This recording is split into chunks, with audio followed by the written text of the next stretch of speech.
نبی کریم صلی اللہ علیہ وسلم نے فرمایا، اللہ تعالیٰ نے کوئی بیماری ایسی نہیں بنائی جس کا علاج پیدا نہ کیا ہو، یعنی کوئی بیماری بھی لا علاج نہیں۔ تو اس سے کیا پتہ چلتا ہے کہ انسان کو کسی بھی قسم کی کوئی مرض، کوئی بیماری آ گھیرے تو وہ مایوس نہ ہو، پریشان نہ ہو، اور یہ نہ سوچے کہ اس بیماری سے وہ مر ہی جائے گا، کیونکہ بیماری کے بعد عام طور پر انسان اس خوف میں مبتلا ہو جاتا ہے کہ اب وہ کسی کام کے قابل نہیں، اب وہ شاید اس بیماری کے ساتھ دوسروں کا محتاج ہو جائے، یا بالآخر اس کی موت ہی آ جائے۔ موت تو برحق ہے، موت کو تو آنا ہی ہے ایک دن، لیکن ضروری نہیں کہ یہی بیماری موت کا ذریعہ بنے۔ موت تو بیماری کے بغیر بھی آ جاتی۔ اس لیے انسان کو بیماری کے آنے پر سب سے پہلی بات جو کرنی ہے وہ ہے امید کا دامن تھام، اللہ رب العزت کے ساتھ اچھا گمان رکھنا، کیونکہ بیماری انسان کے گناہوں کو دھونے کا ذریعہ بنتی ہے۔ بیماری انسان کے اندر عجز و انکساری پیدا کرتی ہے، بیماری انسان کی اصلاح کا ذریعہ بنتی ہے۔ اور یہ کس طرح ہوتا ہے کہ جب انسان بیمار ہوتا ہے یا غم زدہ ہوتا ہے یا پریشان ہوتا ہے تو اس کی توجہ سراسر اس خاص پریشانی کی طرف ہو جاتی، باقی چیزیں اتنی اہم نہیں رہتی جو غیر ضروری ہوتی، بلکہ بیماری میں تو انسان بعض اوقات اپنے فرائض تک سے بھی غافل ہو جاتا ہے اور بہت سی چیزیں اس سے چھٹ جاتی۔ اگر انسان دیکھے تو اس میں بھی ایک مثبت پہلو ہے، کیونکہ انسان عام حالات میں اتنی مصروفیت کا شکار ہوتا ہے کہ اس کو بعض اوقات بہت اہم چیزوں کی طرف توجہ دینے کا وقت ہی نہیں ہوتا، سوچ ہی نہیں آتی۔ لہٰذا جب اس سے باقی سب چیزیں چھٹ جاتی ہیں اور وہ ایک طرح سے خاموشی اور تنہائی اور جسمانی طور پر کمزوری کا شکار ہوتا ہے تو اس سے بہت سے پردے ہٹتے ہیں، اسے اپنی حقیقت کا پتہ چلتا ہے، اسے اپنی آخرت کے بارے میں سوچ آتی کہ میرا انجام کیا ہوگا، میرے ساتھ کیا معاملہ ہوگا، کل میرا کیا بنے گا جب سب میرا ساتھ چھوڑ جائیں گے، حتیٰ کہ میرا اپنا جسم بھی میرا نہیں رہے گا، کیونکہ قیامت کے دن انسان کا جسم بھی انسان کے خلاف گواہی دے گا۔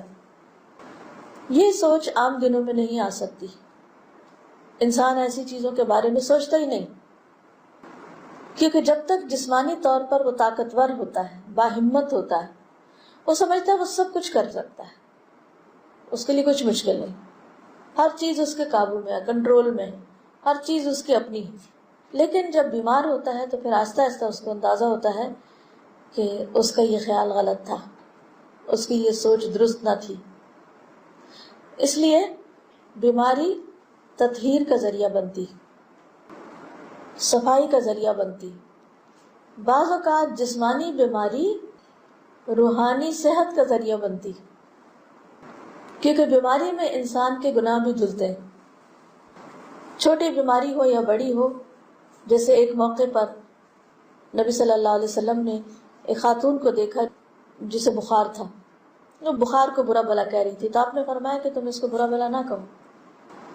مومن کے گناہ بیماری میں اس طرح جھڑتے ہیں جیسے خزاں میں درخت سے پتے جھڑ جاتے ہیں، حتیٰ کہ مومن جب اللہ سے ملاقات کرتا ہے، یعنی بیماری کے بعد جب فوت ہوتا ہے، تو وہ اس حال میں اللہ سے ملتا ہے کہ وہ بالکل پاک صاف ہو چکا ہوتا ہے، یعنی اس کے جسم پر ایک بھی گناہ باقی نہیں ہوتا، بالکل صاف ستھرا۔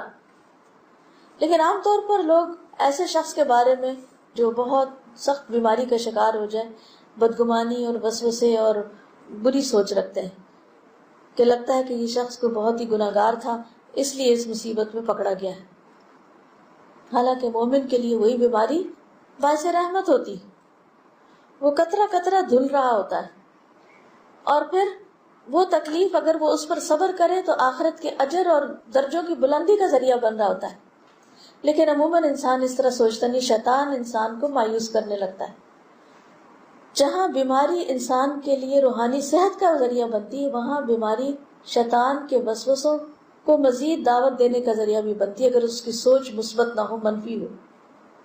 اور منفی سوچ کیا ہوتی ہے کہ مجھ پر یہ بیماری کیوں آ گئی، اور اٹس ناٹ فیئر، میرے ساتھ ایسا نہیں ہونا چاہیے، یا بچے کے ساتھ ایسا کیوں ہو گیا.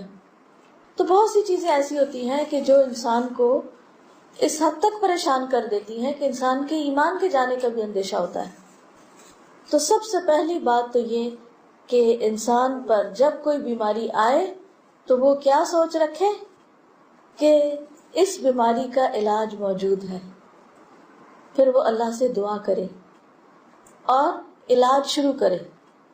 بعض لوگ علاج نہیں کرتے، وہ کہتے ہیں کہ اب آ گئی ہے، اب یہ تو زندگی میں ساتھ ہی چلے گی، اس لیے علاج کی ضرورت نہیں.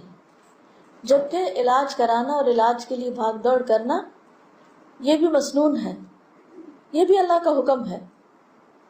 ایک انصاری صحابی سے مروی ہے کہ ایک مرتبہ رسول اللہ صلی اللہ علیہ وسلم ایک شخص کی عیادت کے لیے تشریف لے گئے، بیمار پرسی کے لیے، جو زخمی ہو گیا تھا. نبی صلی اللہ علیہ وسلم نے فرمایا بنو فلاں کے طبیب کو بلا کر اسے دکھاؤ. لوگوں نے اسے بلایا تو وہ آیا. لوگ کہنے لگے یا رسول اللہ صلی اللہ علیہ وسلم کیا علاج اسے کچھ فائدہ دے سکتا ہے؟ یعنی اس کو اتنے زخم آئے ہوئے ہیں، کوئی فائدہ ہے علاج کرانے کا؟ کیونکہ سب سے پہلا وسوسہ شیطان کیا ڈالتا ہے کہ تم ٹھیک نہیں ہونے کی. اور اس طرح وہ سائیکولوجیکل ایفیکٹ ایسا ہوتا ہے کہ انسان ہمت ہی نہیں کرتا کہ وہ پازیٹیو سوچ سوچے اور وہ اس سے باہر نکلنے کی کوشش کرے. نبی صلی اللہ علیہ وسلم نے فرمایا سبحان اللہ، اللہ نے زمین میں کوئی ایسی بیماری نہیں اتاری جس کی شفا نہ رکھی. یہ الگ بات ہے کہ ہمیں نہ پتا ہو، لیکن شفا موجود ہے اور علاج کرانے کا بھی حکم. انس رضی اللہ عنہ سے مروی ہے کہ رسول اللہ صلی اللہ علیہ وسلم نے فرمایا اللہ نے جب بیماری کو پیدا کیا